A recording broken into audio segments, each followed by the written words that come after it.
And hello guys, this is Art Neil Gaming at meron tayong unwrapping video in order ko sa Shopee. Buksan natin.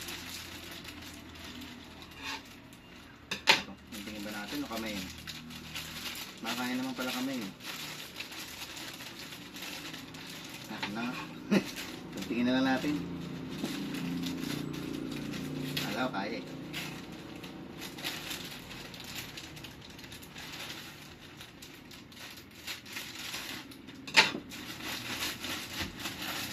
Dalawang item to guys.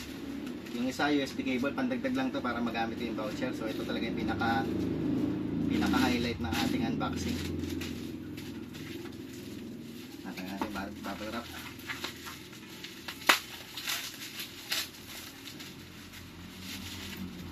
Ito na yung box guys. Ito yung Anbernic RG35XXH. And medyo may damage na yung box. Buksan na lang natin ito. Nandito na eh. Nagdag lang to guys para magamit yung voucher.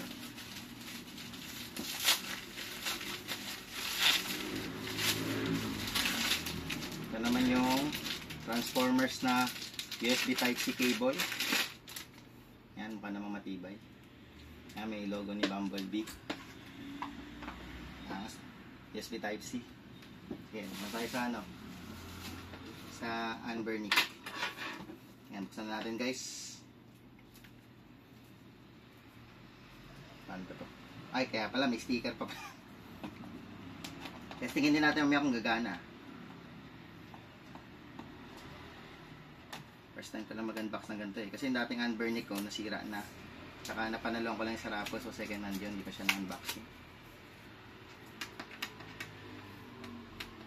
Lolo ko na yung screen nun eh.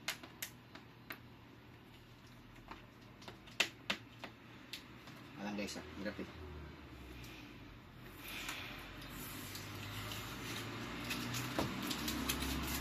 Yan, may design na.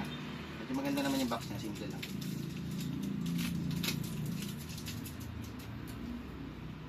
Ayan.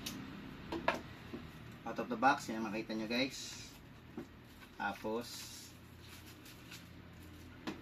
meron siyang plastic cover. Standard yan, pero lagi kang tinikita ko sa mga unboxing ng mga ano. Yung kinuha kong color yung transparent purple. Meron siya tatlong colors, yung black tsaka yung transparent white, pero ito pinili ko. Yan, pinili natin. Medyo okay naman. Magaan lang siya guys. R1, L2. Yan. Yan, mas lapit ka. Yan, buksan natin yung ano. Buksan natin yung unit. Sana gumana.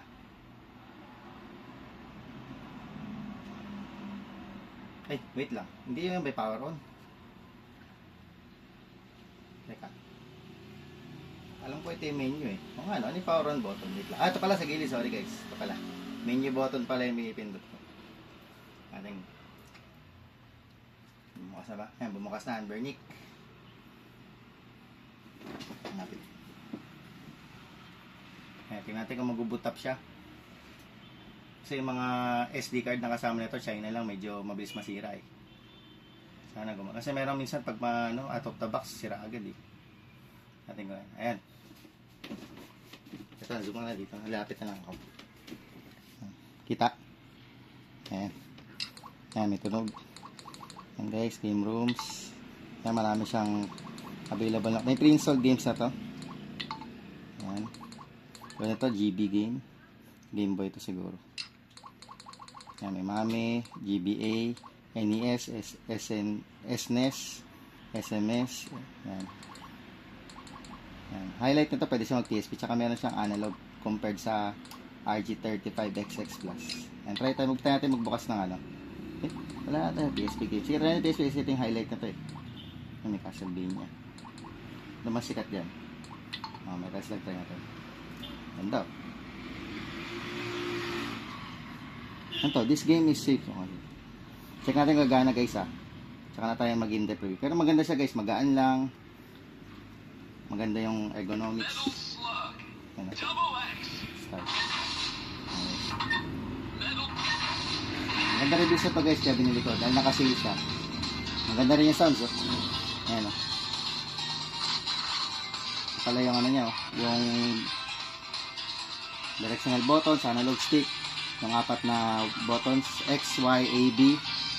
natin medyo malakas. Volume rockers, saka yung L1R, L2, R2 triggers, saka L1, L2, R1, R2. Menu button, dalawang speaker, headphone jack, merong US, ito para sa TV to HDMI, mini HDMI to pang connect sa TV. Tapos dalawang USB port pang charge saka tapos yung dalawang pang memory card. Sige guys, sasingin natin guys. Thank you for watching. Bye bye.